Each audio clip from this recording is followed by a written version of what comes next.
Coming up this week, it's a new year, so I'm going to recap the top EV news stories from 2023 and share my predictions for what's going to happen this year, 2024.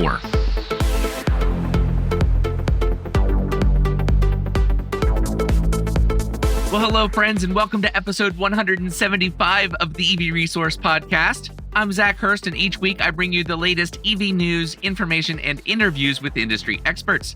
This episode, as the intro said, I'm going to recap the top news stories and eventful happenings from 2023, while also going over some of the predictions that I laid out at the very end of 2022. I won't go through all of them, so if you're really curious, I did get into all of that in episode 135. I'm also going to lay out some of the predictions that I have for this year, different models that I think may or may not actually get released, things that I'm looking forward to, and at the very end of the show, some of the big changes that are coming with EV Resource for this year. So let's get right into it and talk about the exciting things that 2023 brought us. To many, it was a breakout year for electric vehicles, especially here in North America. I laid out a number of predictions that I thought would come to pass, and I'm really interested to see how accurate they turned out to be.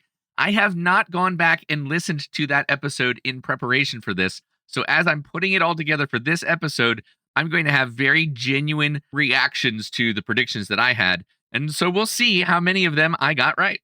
Okay, so the first, we'll call it batch of predictions that I put together is related to various vehicles that I thought were going to be released and that were announced to be released and have deliveries start in 2023. I did just go back and listen to the predictions part of the podcast, and I gotta say, I got a lot right, I got a lot wrong, some are kind of half right, and we'll go through each of them, starting with some predictions about some EV trucks. Let's start with the top EVs that should come to market in 2023.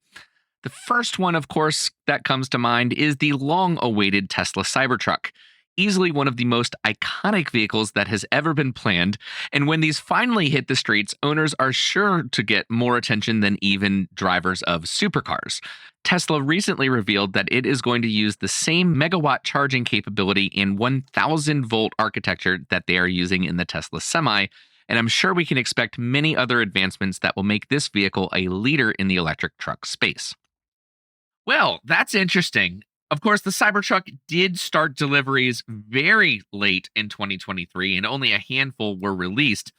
And it did have some really innovative technology like the 48-volt low voltage architecture, but it did not have 1,000-volt high voltage for the pack and motors and all of that. And certainly, it's not charging anywhere close to a megawatt like the Tesla Semi, I think, does. So I'm going to kind of say this is half right. As for my predictions for 2024, I think that Tesla will absolutely ramp up production of the Cybertruck. I think they're going to continually make improvements on the range and efficiency and a number of other features, as Tesla tends to always continually improve their vehicles, regardless of what model year it is, which is great for some things, but then also really frustrating when you're trying to do research on what features a certain model year had. Yeah, I think we'll see a lot more Cybertrucks out there.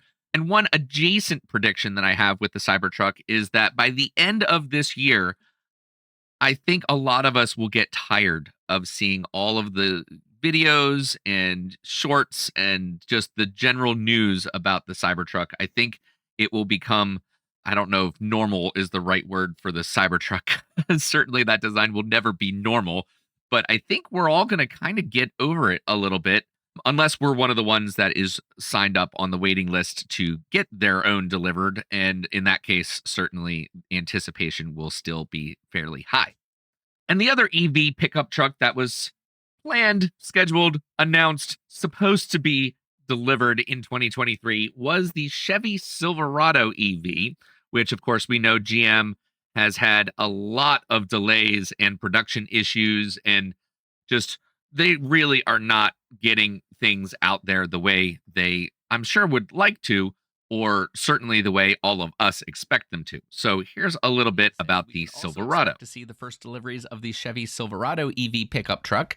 With a claimed 400-mile range, it will be the longest range EV that the Chevy brand has to offer. It will be equipped with vehicle-to-home capability, which is cool, and basically they are designing this to be a head-on competitor to the Ford F-150 Lightning. So this one is true. The Chevy Silverado EV pickup truck did get released in 2023. They started releasing quarterly numbers for Q3 and Q4. They don't release monthly sales numbers anymore, only quarterly. So in Q3, they delivered 18 of the Chevy Silverado EV. And for the total for the year, 461. Now, the catch with this is, as far as I understand it at this point, and I could be very wrong, so do not take this as gospel. I think the only Silverado EV pickup trucks that were delivered were commercial pickup trucks for businesses. I don't think that any private person actually has taken delivery yet. If I'm wrong on that, please let me know. Send me an email, hello@ev-resource.com. I don't want to spread misinformation, certainly. There's enough of that out there. So for this year, 2024, I wish I could predict that Chevy will really get things together and sell a lot more of these. I mean, there are going to sell more than 461. I really hope. But I am not willing to actually predict that they're going to sell very many Chevy Silverado EVs in 2024. Honestly, I would say that they will sell less than 10,000 Chevy Silverado EVs over the course of the entire year. So hopefully I'm wrong. I really want them to do well. I want them to sell more, but I haven't seen a track record, and they are really struggling getting the Ultium platform going. For 2023, I did mention that Hyundai would come out with the Ioniq 6. They have done so. I have not looked at the sales numbers, but now that they've really, right now, actually have some amazing deals on the Ioniq 6 and the Ioniq 5, by the way. I do expect that they're going to sell more this year than they did last year on a monthly average. So if you just take the total amount that they sold last year, divide it by the months that it was available, I think they're going to sell more than that. I don't know how much more. I honestly have not been paying as much attention to Hyundai with the Ioniq 6 as I would have liked to so far. You know what? I will actually go on the record and predict that the Hyundai Ioniq 6N, the performance version, I think that we will see deliveries of that start by the end of this year. Polestar also said they were going to come out with the Polestar 3, which is the SUV. And that is something that I had said on last year's predictions. And they did. And actually, I was very fortunate to be at the North American unveiling right in Washington, D.C. And it is gorgeous. It's expensive. It's up there close to, I think, 90,000, especially for the performance model, which, of course, is the one that I would want. But it's absolutely stunning. Polestar does such an amazing job with their vehicles. And unlike the Polestar 2, it has a lot of cup holders, which I don't know if you guys have seen my review of the Polestar 2, but that was one of the things that really bugged me. So for 2024, I think that we will see more of the Polestar 3. As far as the rest of the Polestar brand, they have now kind of refreshed the Polestar 2. I think we're going to see a lot of sales, probably, I would actually say 150% more Polestar 2 sales in 2024 than in 2023. And I honestly don't even know with the Polestar 3 what their sales numbers are or how many they've sold. So I'm going to just leave that one alone. There were a bunch more models that were planned to come out last year. And so I've got a snippet from last year's prediction podcast that mentions a bunch. So here that is. In person. Other notable mentions that are coming are the Alfa Romeo Tonale, the Fisker Ocean SUV, Cadillac Lyriq, Indy EV1, Chevy Blazer EV, Kia EV9, Canoe lifestyle vehicle, Aptera, which of course is one that I am waiting on, and many more. The EV space is definitely heating up. Well, we'll go through these really quick. The Alfa Romeo Tonale did come out. The Fisker Ocean deliveries did start in Cadillac Lyric. I actually got a chance to test one of those, had it for 4 days. The Indy EV1. I don't even know what's going on with Indy EV anymore, but that did not happen. The Blazer EV, Chevy did come out with that, but just kind of like the Silverado EV, they are struggling. They sold 482 of them last year. The Kia EV9, they did not sell too many of those in 2023. I don't even think that they started selling them until, gosh, maybe November. So we'll see what that looks like in 2024. That is the bigger SUV with the third row seat. I really think that's going to do very, very well. Canoe did not come out with their lifestyle vehicle. They are kind of pivoting towards the commercial market. And Aptera. Ooh, all right. Let's talk about Aptera for a minute here. Aptera, for those of you who don't know, is a somewhat revolutionary design in the automotive space. It's three wheels, two in the front, one in the back. And we are starting to see more examples of that, like the Arcimoto FUV or even the Polaris Slingshot is another great example of that design platform.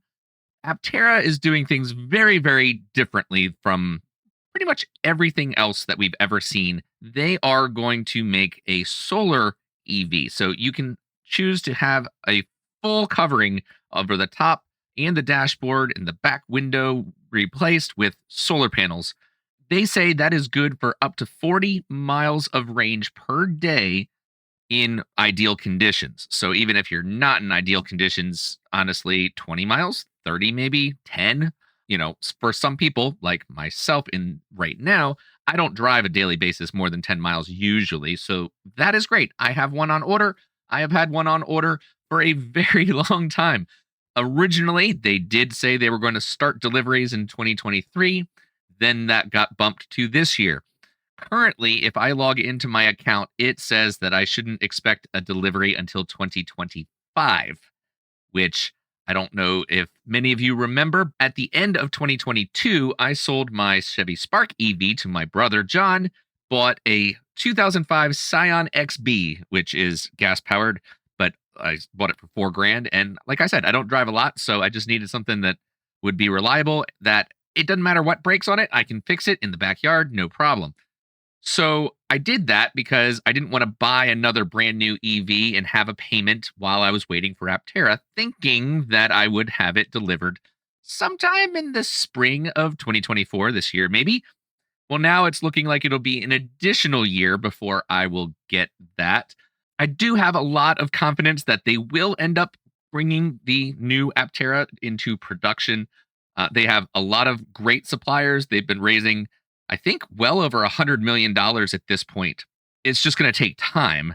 They certainly could use some more money to help accelerate that effort, but they are going at a steady pace and certainly putting out a lot of pre-production release models for beta testing. And they're getting to the point where they're going to start their validation phase of crash testing and efficiency testing and all of those things. So while I am very disappointed that I'm not going to have one this year, I do expect that I will have that in 2025. So when I do this prediction show a year from now, I'm going to say, hopefully at that point, with a little bit more detail, when I expect to have delivery of that car. So Aptera, they've been delayed over and over and over. And certainly there are a lot of people out there that are skeptical that they will ever reach production. But I think we can say that for a lot of Tesla's vehicles as well at some point. I don't know. Time will tell. I think that'll happen. So for 2024, my official prediction for Aptera would be that we will see a final production version that is shown. I think they're going to get much more involved in events, hopefully on the East Coast as well, because they've done stuff on the West Coast where they are located, but the East Coast has been largely ignored. So I do expect we're going to see Aptera at events on the East Coast, maybe later in 2024. And that's all I can really predict, that we won't have deliveries quite yet, but that they are going to get the vehicle out there in the public, production ready models that just aren't customer cars. Outside of specific makes and models, I did have some additional predictions from last year for what 2023 would bring us, specifically related to software. I also expect that software will take an even bigger role in how we use and interact with our vehicles. I think we'll see much more entertainment built into the vehicles, like streaming services and games. Tesla has shown that it works, and many people really enjoy the added features. I think we'll see the vehicles we use become much, much more than just transportation devices. I predict we will hear a lot more chatter around advances in driver assistance systems, but I don't think we'll see much more progress past level 2 autonomy. Granted, very advanced level 2 autonomy, but I think the regulations will be the restrictive factor here more than the technology. So, going back and listening to that, it definitely seems like I had a lot more optimism on this front. We really haven't seen that happen. Vehicles are still vehicles. Aside from Tesla, I don't know that anybody else is really putting a lot of streaming services like Netflix or YouTube or Hulu or any of that into their vehicles. In fact, even GM has said that they're dropping Apple CarPlay. So, yeah, that didn't happen. I was completely wrong. Regarding the autonomous features, ADAS systems, which is Advanced Driver Assistance Systems, ADAS, we, I don't think we've really seen any advancement there either. In fact, largely, we've seen some steps back, specifically with Tesla, because they've kind of gotten their wrists slapped by NHTSA, being that they weren't requiring enough engagement from drivers. And so NHTSA actually had said that they needed to fix that, which was a recall of, I believe, every single Tesla model, which of course made the news. Oh, Tesla's recalls. But it was really just a tweak to the software. So I really was wrong all across the board there. We haven't seen software really advance in 2023 at all. And at this point, I don't really expect that we're going to see much new happen in 2024 either. I think it's just going to be staying the course and we're going to see more of the same. I also predicted that 2023 would bring us advancements in battery technology and we'd see battery prices dropping. I think we'll see a big improvement in battery technology where we should see more manufacturers getting battery costs down significantly. And additionally, I think we'll see much more battery recycling and have that become more mainstream. Well, we have not seen advancements in battery technology that significantly. I think of anything related to batteries in 2023, we did have many more companies come out to say that they're going to be making vehicles with lithium iron phosphate or LFP batteries. And that's not necessarily an advancement in technology, but more of an adoption of current technology because it's less expensive to produce and has some other characteristics that are ideal for certain situations with electric vehicles. So I was kind of wrong on that too. I think in 2024, once again, we're going to see much of the same. The only thing that might influence this a little bit is AI. In episode 170, I was speaking with Jason Kohler of Chemex about their progress using AI to shorten the research and development timeframe for various battery chemistries in the EV space. So that may be something not necessarily specifically with Chemex themselves, but just across the board, AI is doing more to shorten timeframes, especially for research and development and things like that. So for this year, I really think that there is a chance that we will see AI affect how battery chemistries are put out there, and we might see some developments. One thing I can say almost for certain is that we will not see solid state batteries mass produced in 2024. I also really would be surprised if any other battery chemistry like sodium batteries, I don't think we're going to see that at all. So 2024 might have some improvements, but I wouldn't really be surprised if we end this year without anything major happening in the EV battery space either. I also had a prediction for 2023 related to commercial electric vehicles and fleets. I think one of the biggest changes to the EV space will be with vehicle fleets. We're going to see many, many more companies investing in electric vehicles, both on the commercial delivery vehicle front as well as municipal fleets.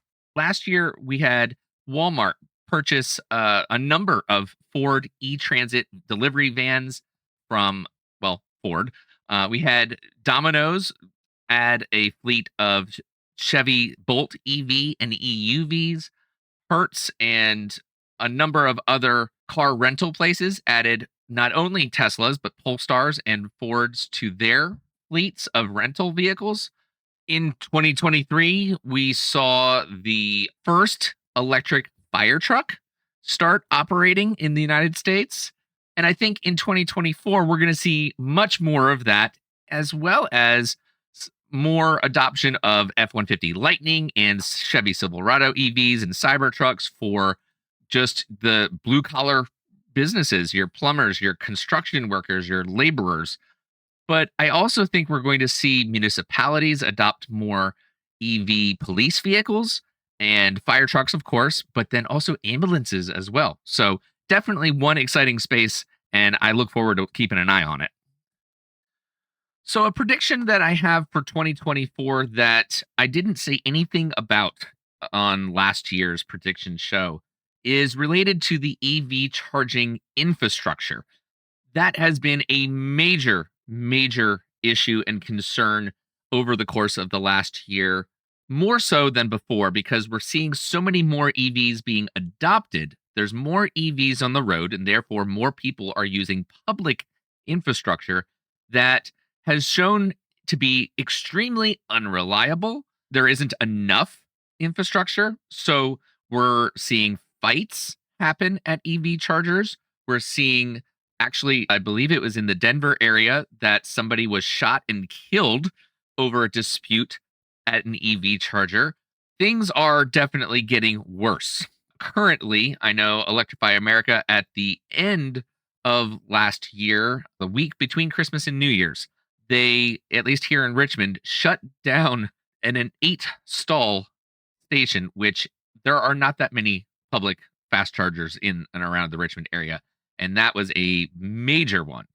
And it's still not up and running. So it's been weeks and nobody's gotten any feedback or information or communication from Electrify America as to what happened, why it happened, what they're doing about it, or when we can expect to have it back up and running. So, my prediction for 2024 is not a happy one. I think we're going to see many, many more EVs on the road.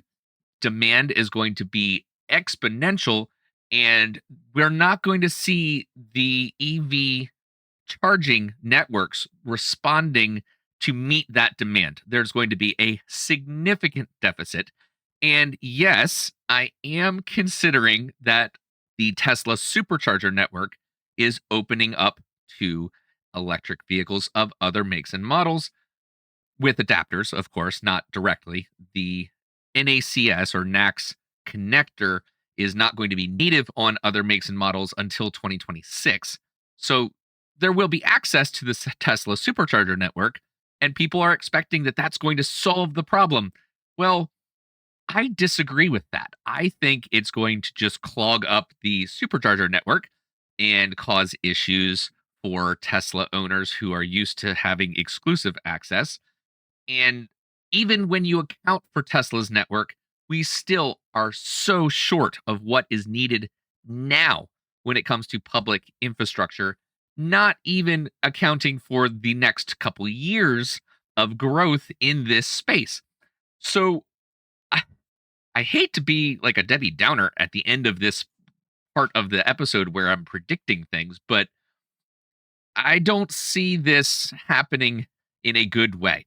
I think that public charging is going to get a lot worse. We're going to see the aging infrastructure, the first generation of equipment from EVgo, Electrify America, ChargePoint, etc. I think we're going to see a lot more problems happening a lot more frequently. And I don't see any of the existing companies really being able to solve the problem. I wish I could have a better prediction when it comes to public charging infrastructure, but I don't. So those are the predictions that I had put out there for 2023 and the predictions that I have now for 2024.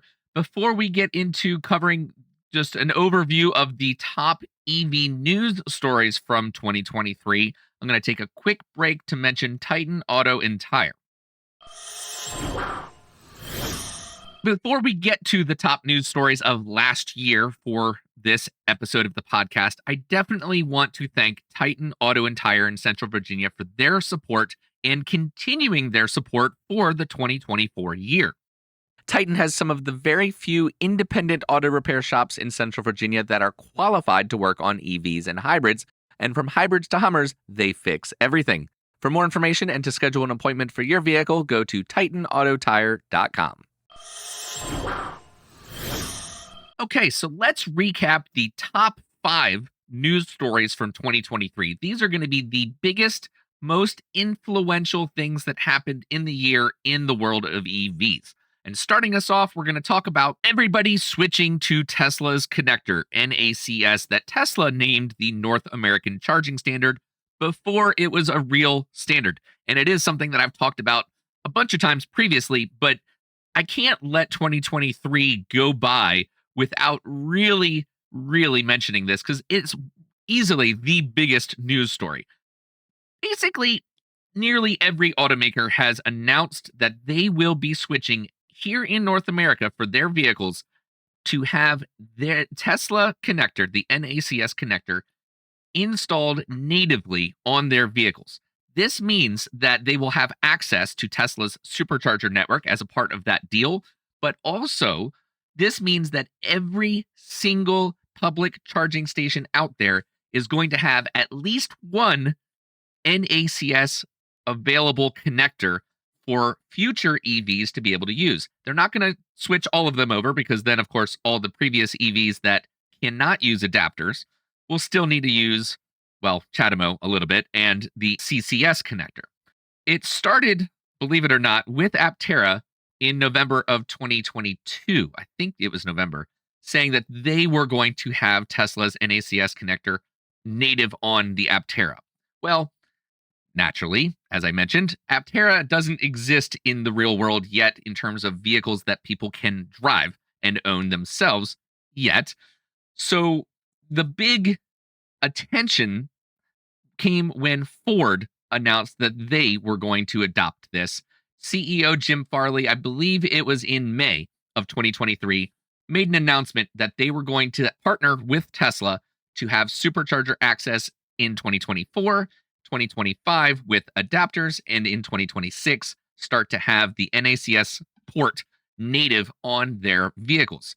Then, of course, after that, everybody else kind of fell into line. GM, Rivian, Volvo, Polestar, and so on and so forth. Even at this point, I believe Volkswagen and Porsche have announced that they are going to have the NACS connector for their vehicles. And honestly, you cannot make an EV for North America at this point and not at least announce that you're going to be doing this.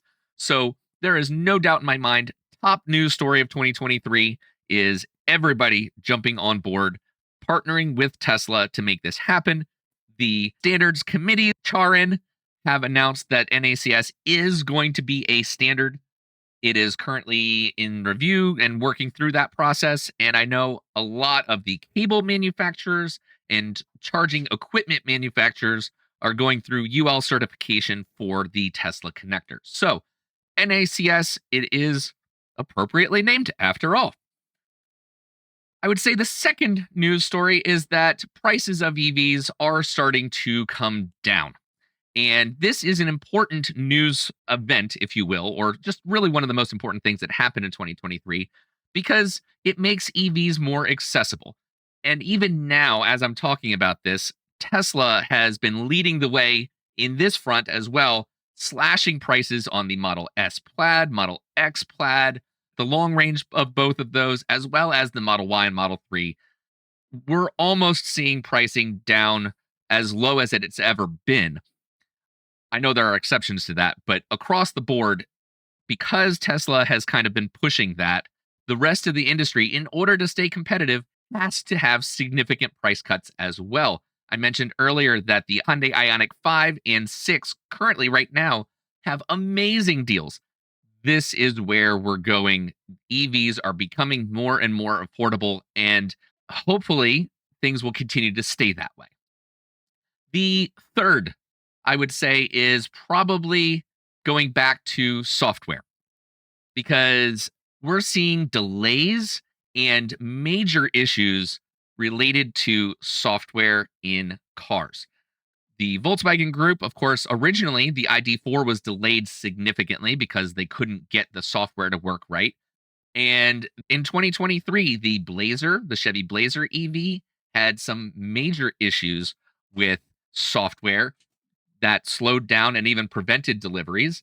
Rivians, they did an update, over the air update, and suddenly R1S and R1T owners couldn't drive their cars. It was essentially a big paperweight until they got that fixed. And most of the issues were able to be fixed over the air remotely. But I think there were some cases where they had to actually be towed into the nearest service center in order to have the software updated in person. The fourth big thing from 2023 is the EV tax credit. I covered it a bunch of times, so I'm not going to dive into it now, but it's really complicated. And over the entire year, less EVs qualified. As of 2024 now, you can get the tax credit up front from the dealership, knocking the credit value off the price of the vehicle. So now owners can gain from that immediately, but and I believe in some cases you still have to have a taxable burden. So if you don't owe the IRS up to $7,500 at the end of the year, then you're not going to actually get that kind of value back. Like they're not giving away free money. It's not a rebate. So that has just been a horrible mess and is still confusing to a lot of people and to a lot of dealerships and salespeople. Honestly, we need a lot more education and clarity when it comes to how that all works. And the fifth, probably biggest topic of 2023 is that related to the EV charging infrastructure, more automakers and various retailers around the country are getting involved in their own smaller ways or making announcements for some bigger stuff. Mercedes opened their first fast charging location. And if you've gotten a chance to see any of the various YouTube videos of people that have been there, it's really nice. It has pull through stalls for people who are towing, it has a canopy to protect from the weather, it has bathrooms and like a little lounge for, I think, only Mercedes drivers. I could be wrong about that, but it is like what charging stations should have always been, not this collection of equipment in the corner of a parking lot where it's dark. That's, a football field away from the nearest store.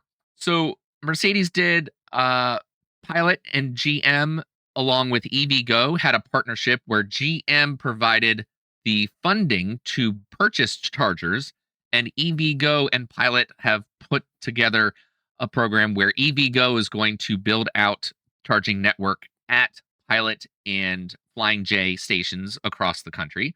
That's great. Volvo partnered with Starbucks to start a small section of the country out west. 7-Eleven has their own 7 charge network. I believe they partnered with Blink for the equipment there. I don't remember specifically. And then Walmart and Sam's Club, they announced, even though they have an agreement with Electrify America, they announced that they're going to be building out their own charging infrastructure. So it's really nice to see that, yes, it's a problem that is identified and a lot of people are trying to jump in to solve it. But unfortunately, as I mentioned, it's still not going to be enough this year. 2025 into 2026, I expect we're going to see a lot more. And maybe by then, things will be a little bit better. I'm trying to be as optimistic as possible. And gosh, I'm ending this segment on this issue as well. So I'm going to just leave it as trying to be positive. Uh, so at the very least, the thing that we can take from this is there will be more charging infrastructure locations, more stations, more chargers, more connectors, more EVs should provided that the equipment works, be able to charge more frequently. So, all right, we are going to stop talking about 2023 and I'm going to pivot here and share a bit about EV resource and where we are now and what we are going to be doing in 2024. And when I say we now, thankfully, I'm not talking about only me at this point, which up and for the most part, I've always been alone at EV Resource. I've been working on all of this stuff myself, and I am so thankful to be able to actually announce that I have brought on board help. So at some point, I will actually see if I can get Ron on the podcast to introduce himself to all of you because he is very much my right hand man at this point and has been integral into revamping and actually refreshing the EV Resource brand, which I will get to details about that here in just a second. Before I do, I'm going to take a quick break and I'll be right back. Do you own a business and want to reach EV owners and people interested in electric vehicles? EV Resource is welcoming businesses nationwide, both big and small, to become advertising partners with us across all platforms. The EV Resource podcast, magazine, YouTube videos, social media, and our webpage. For more information, please email Zach at hello@ev-resource.com.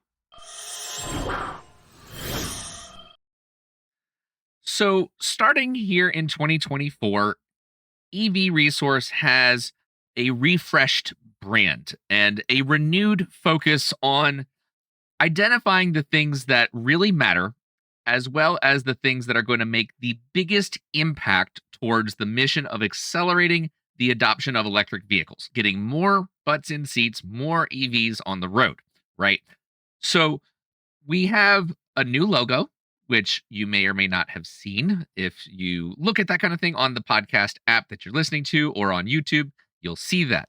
So, a refreshed logo, as well as a refreshed brand. I mean, that I don't know how else to put it. So, we have now 3 areas that we're focusing on, and I'm going to share a little bit about each of those with you right now. The first is learn. And this has always been the main focus of EV Resource since June of 2019, since I started this. EV education is very much needed. It was then, it is now, and for the foreseeable future, until EVs become commonplace, we are going to need significant amounts of EV education, not only in terms of the vehicles, and the technology and the charging, but just as basic as the terminology and the language that is used when talking about various things related to EVs. People don't know what they don't know. But then additionally, the learn aspect of the refreshed EV Resource brand is there to fight the misinformation as well, to spread the truth, good, bad, or otherwise, about electric vehicles in a way that is engaging, but also very informative. So the webpage is getting in the middle of getting reworked to reflect a refreshing aspect and updating things because a lot of the articles are from 2019, so they need to be updated. But then just the podcast and the magazine newsletter, all of these things, there's a huge emphasis on education that is still going to be here. It's not going away. But I realized that there are other ways to impact the mission. The second, as I'm calling them pillars, okay, the second one is connect. And this is something that's been very, very dear to my heart. And I've never figured out exactly how to execute on the ideas that I've had.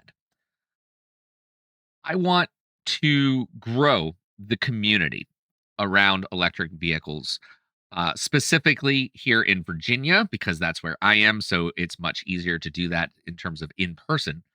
But online, I am really, really wanting to create a bigger family.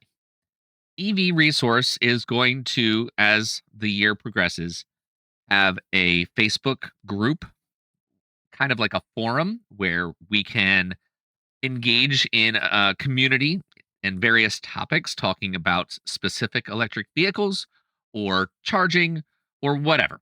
As much as you can kind of imagine what a forum would be, there's going to be a bunch of different topics. So we're going to have that. Ultimately, my goal would be to be able to build that into a section of the web page as well.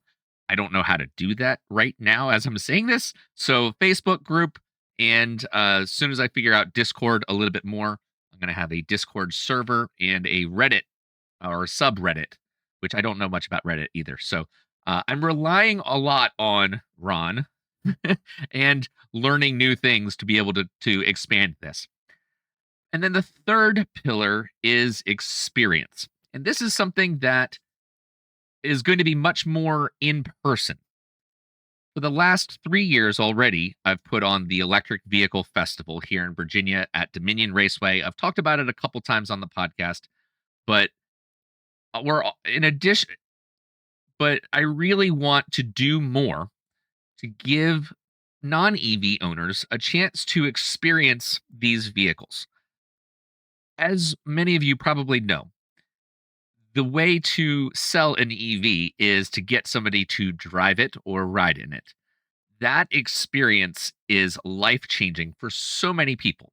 Myself, I could tell you my origin story, if you will. The first time I ever test drove an EV, it changed my life.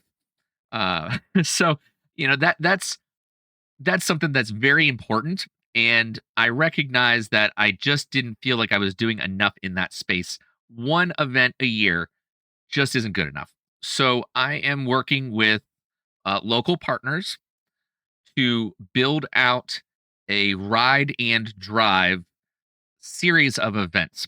Ultimately, I would love to expand this to be something that occurs all year round across the country. And right now, I'm relying very much on EV owners to be present and bring their vehicles and help with this. So, if you are, for the time being, in the Central Virginia area and you have an EV and you're curious about what I'm talking about, I'll give you all the details and we can have a conversation and see if we can work something out that makes sense, that we can have more in person events and grow an electric vehicle experience for as many people as possible. So that's kind of the three pillars that we've identified: learn, connect, experience. And if you go to the webpage right now, you'll see most of it is leaning towards learn because it's going to take time to build out a lot of this other stuff. And between Ron and I working part time, things don't happen very quickly. But the framework is essentially there. And so we're going to be really building this out. And I'm super excited about it because it seems like the next evolution of what EV Resource needs to be. Along with that, in order to fund a lot of these things, we are going to be looking at additional sponsors, additional affiliate and advertising partners. And for a lot of that, it relies on you all to engage with them. Okay. If we have an advertisement like Titan Auto and Tire, I mean, they have been with me since the very beginning, and EV Resource would not exist if it weren't for Titan Auto and Tire.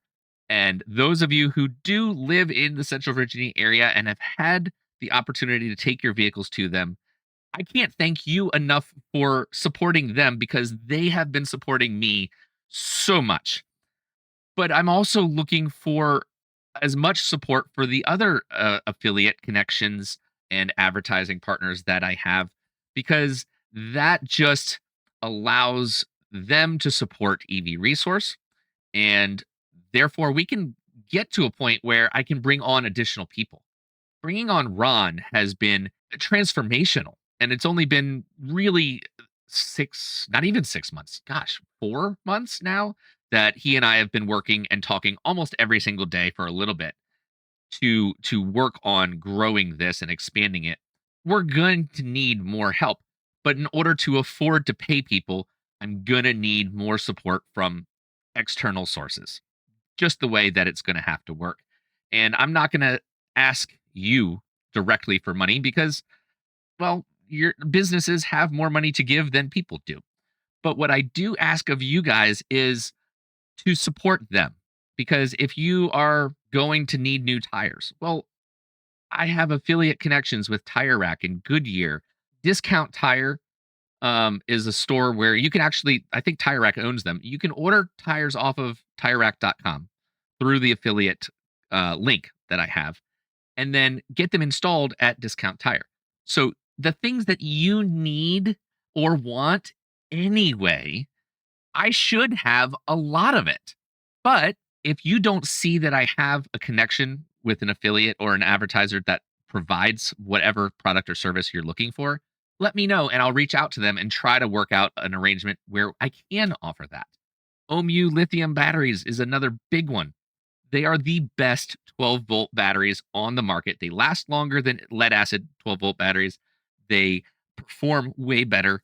They're amazing. And the affiliates and advertisers I bring to you guys, I want to actually bring value to you, not just be this random whatever. Like, I'm not going to talk about a brand if I don't genuinely believe that is going to add value to you. So I know I harp on that a lot, but that's how EV resource is going to grow. And for me to do more, I need more people to be involved. And therefore, the money has to be there because I'm not asking people to volunteer a 40-hour week. Like, that's unreasonable. And I'm sure you would agree that it's not going to happen. Outside of that, and I mentioned it very, very briefly, I think last June, it might have been July. But since last June, I have been working very hard and taking a lot of time away from the stuff I should be doing with EV Resource to research and develop what is needed to attack the EV charging infrastructure problem head on with myself and a growing collection of people that are getting involved. We're starting our own charging network. It's probably the biggest problem I've ever faced in my life. One of the things about being an entrepreneur is if somebody would tell you the amount of work that something takes before you start doing it, you never would start in the first place. You have to be a little crazy and a little ignorant and oblivious and hopelessly optimistic. And I admittedly am all of those things. But the biggest problem facing EV adoption right now is the accessibility to be able to refuel these vehicles. 40% of the people in this country do not have the ability to charge an EV overnight because they live in an urban area in an apartment or a high rise building where there isn't a charger where they park their car, or they have street parking and their house is 50 yards from where the street is and they just can't install something at, they don't have a driveway or a garage. That obviously is a very big concern, but then just the public fast charging infrastructure to support rideshare drivers, delivery drivers, people going on vacations, traveling, or people that live in apartment communities, or they just can't charge the way most of us EV owners now do. That is really, really important. And it's one of those things that I've said this to my partners.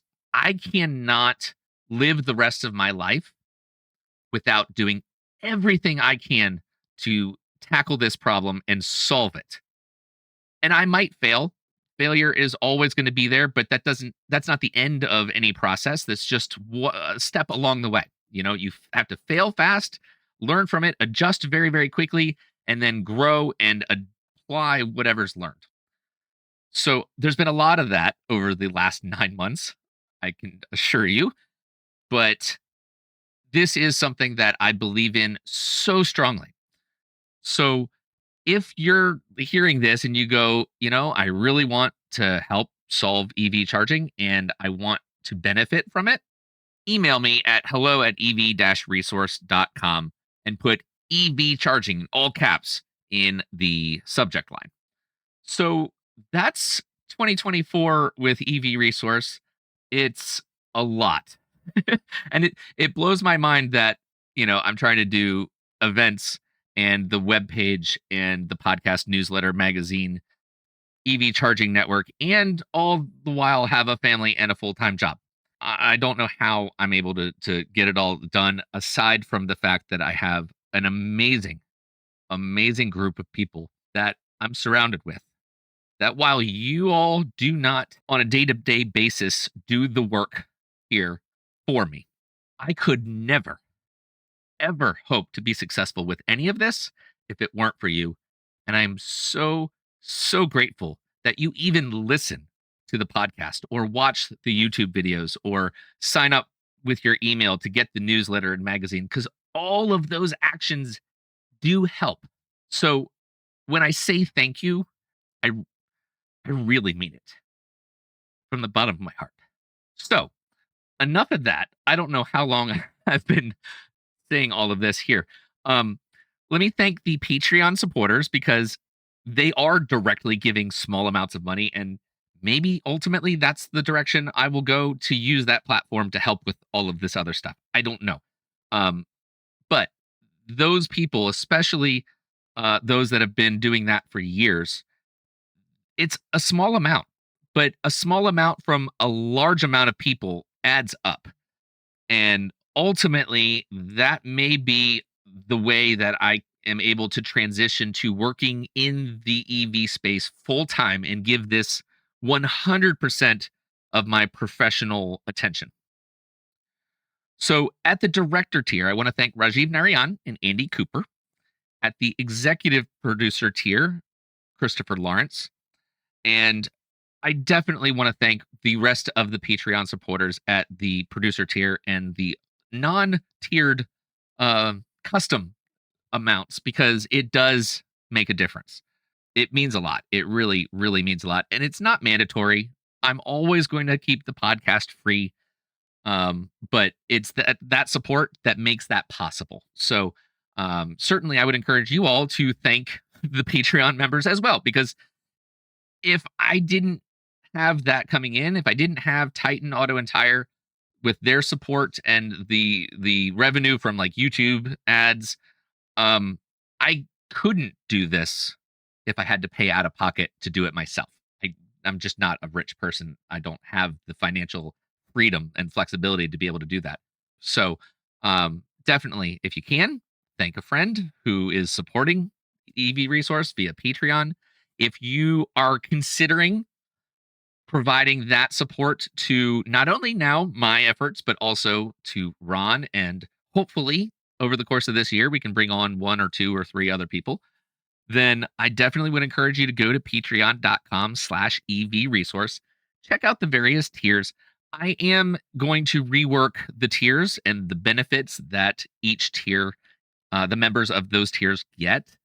I have not done that yet. It's on the list, I promise. But I want to provide more in return than what you're giving. As I've mentioned every single podcast episode, if you don't want to do that, that is perfectly fine. The affiliate connections and the advertisers, you can go to ev-resource.com/deals. Check out the full list of brand partnerships that I have that give exclusive discounts and special deals and various offers that can benefit you guys for the things that you're looking to get anyway. As always, I appreciate feedback in any way, shape, or form, good, bad, or otherwise. You can email me at hello@ev-resource.com. I wish all of you a very safe and very happy 2024. Thank you so much for watching and listening, and I'll see you next time.